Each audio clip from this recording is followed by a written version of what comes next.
Dumelang thobela sanibonani molweni bhotani lotshani abusheng sidwesha nezidoshakazi zikanonkwenkwezi hlala nami ndihlale nawe ungashenxi ungandishina ngomnye umzuzu kuba kaloku ndiyintoni na ngaphandle kwakho.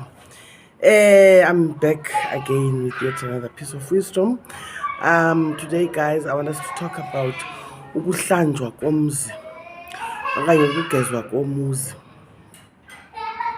I want to mention a few instances where it becomes necessary into yoba umzi kufuneka uhlanjiwe. Andizuba mde.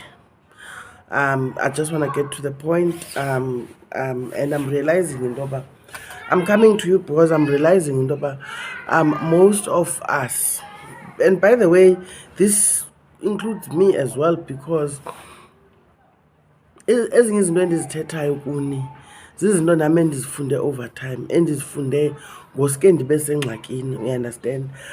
Kufuneke ndikhululwe kuloo ngxaki. Ndafunda ke ngoku into yoba into ethile iyayibangela inkinga, ingxaki. Uyaqonda ke ngoku ukugezwa komzi okanye ukuhlanjwa kwekhaya,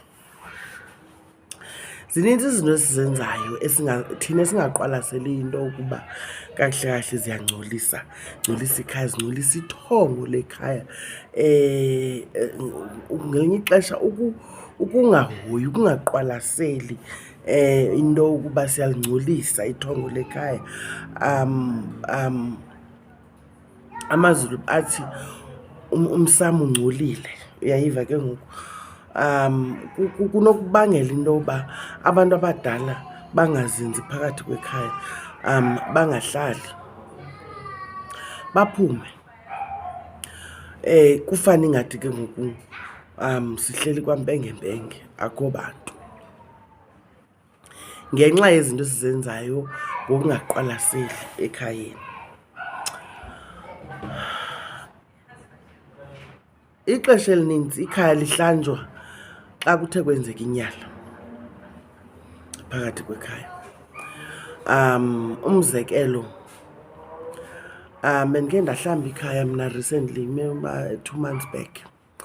Hlamba umzi wasekhaya kuba kaloku mna ndingumntu osebenzisa amayeza, ndinyanga abantu, uyeva.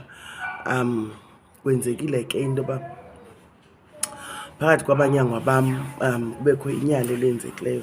Mandithi umntwana wekhaya walala nomnye wothwasa, kwaphuma isisu. Bekunyanzelekile ndilihlambe ikhaya, ndihlambe umrhawule wam, ndihlambe nekhaya kuba kaloku inyala lenzeke phi? Ekhaya. Akho nto intle ingenzeka uzawuqhubekeka nobomi kodwa ikhaya lingcolisiwe ngokwethongo.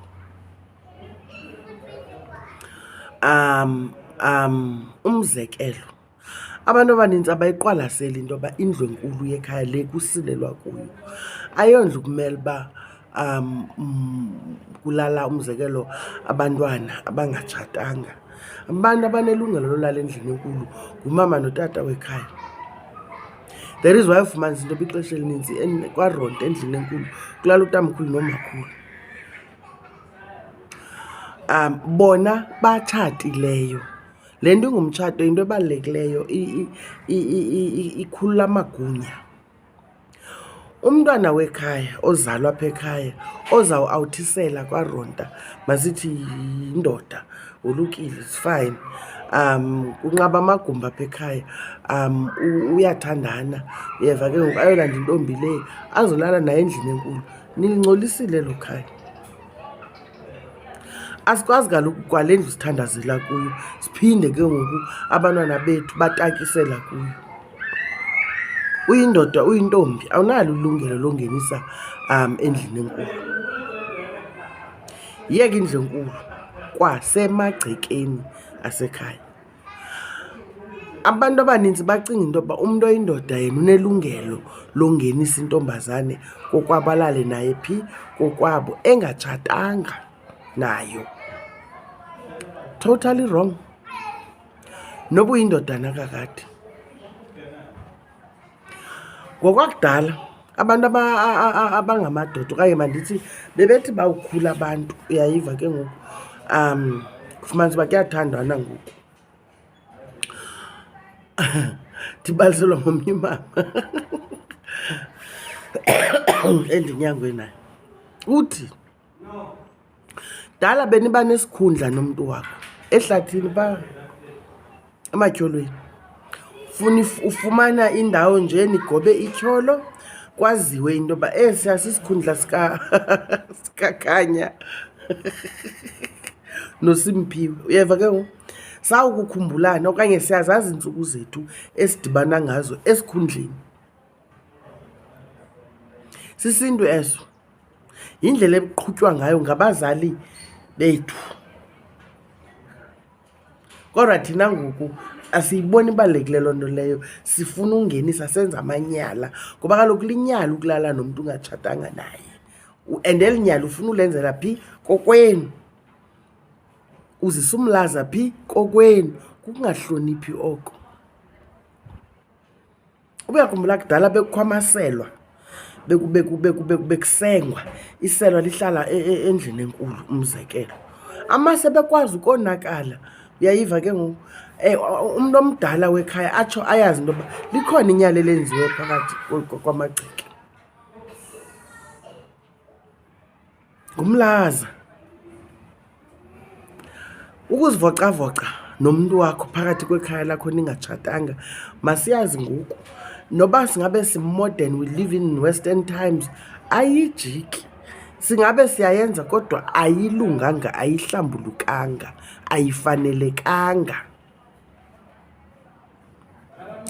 Izinto ezinjalo zezi zibangela into yoba kunyanzeleke into yoba mawuhlanjwe umzi. Uyayiva? Ndisabala ke izinto nje ezimbalwa endithi mna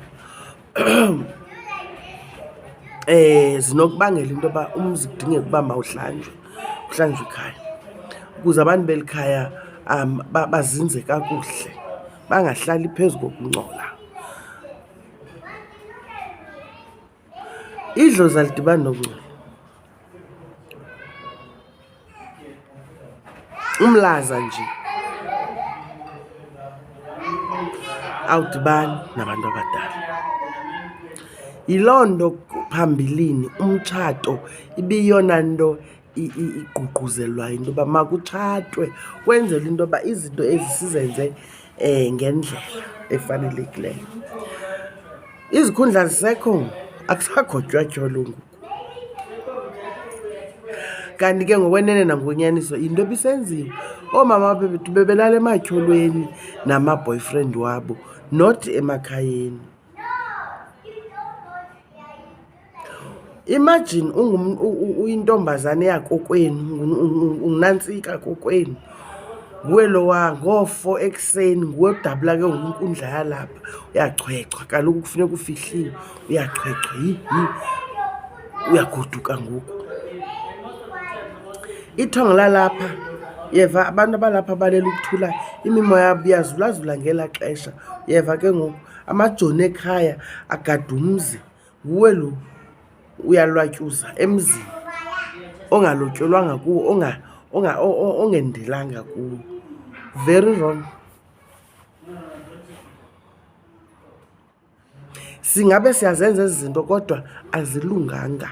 Zezinye zezinto ezibangela into yoba sibe ngabantu abanamabhadi, ngabantu abanamashwa, ngenxa yento yoba senza amanyala over and over again, siphindaphinda inyala elinye phezu kwelinye, singahlambi. That is why ke kubalulekile uba umzi uhlale uthini? Uhlanjwe.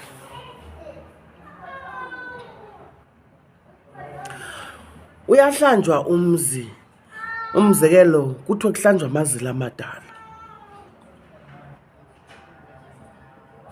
Uyayiva ke ngoku?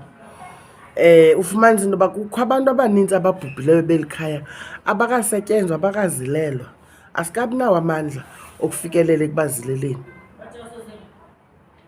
Kodwa funeka silihlambile izila, Kwaloku asuhlala nesimnyama sokubhujelwa okokoko kuthiwe ke ngoku kuhlanjwa izila.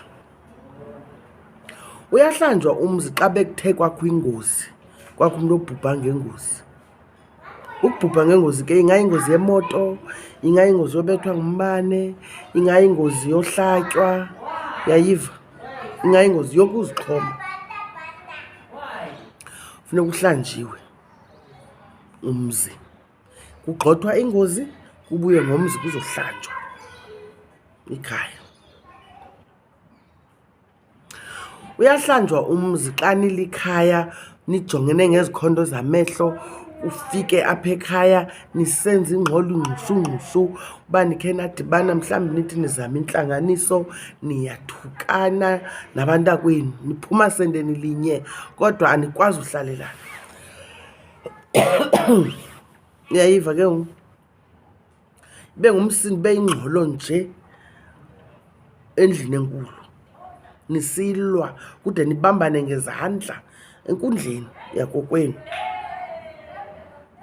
Yahlanjwa umzi xa bekhe kwakho ingxolo. Le nto ingumzi yinto edinga ukuhlonitshwa kakuhle kakuhle ncakasana. Uhlanjwa njani? I will not prescribe ke, because ke andizange ngazofundisa abantu umsebenzi apha, because kwabantu niyayazi mos bamamela thina, umuntu azenze ingathi uyayikwazi into, thathe le nto ndiyithetha apha ayoyenza emzini.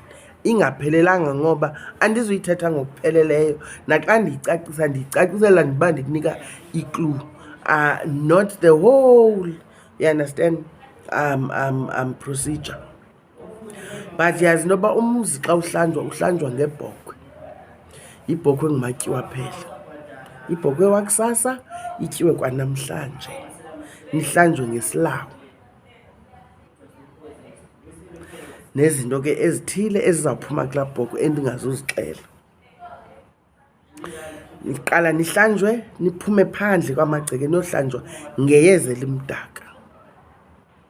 Nibuye ningene ngaphakathi, kuwiswe ibhokhwe, nihlanjwe ke ngoku ngesilawu sekhaya esidityaniswe nezinto ezithile eziphuma phi kule bhokhwe. Le bhokhwe ayiweli ngaphakathi emaxhantini, iwela ngaphandle. Ayinasikhalo, akucamagushwa. Uyayiva ke ngoku? Ayinahlamvu, ityiwa iphele namhlanje. Easy like that. Lilizwi into engamandla, kuchazwe into yokuba kuhlanjwa umzi phezu kwesehlo esithile nesithile. Camagu, phelele apho. Gqibile ke ngoku. Camagwini bethunana, isendim ke uNonkwenkwezi. Thank you for tuning in. Thank you for your likes. Thank you for sharing my videos, guys. I am growing. I appreciate it. Please continue. I'm trying so much. I'm trying to grow, guys. I'm trying to grow. I'm trying to do a lot of things. I'm writing a book for you guys.